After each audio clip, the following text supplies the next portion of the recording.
Ikan sosis pun bukan? Sosis. Lancar je lewatnya. Alhamdulillah.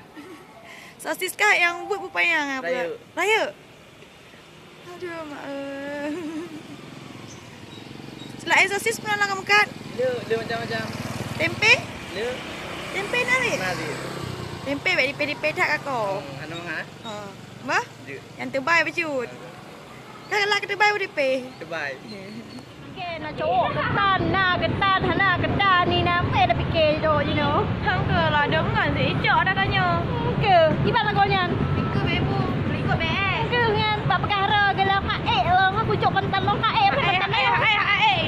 Love juju. Padahal dalam bertanya katai. Katai. Teman. Misalnya kita di depan kita itu baik kali, manis kali, tapi di belakang kita najis seakan-akan ya. Kita itu kayak mana yang kita bilang? Itu gak, ikut gebui, itu gebebu, ikut jadi mana cocok dengan ngawak kamu, nak kana cocok kalau mau ngawak kamu.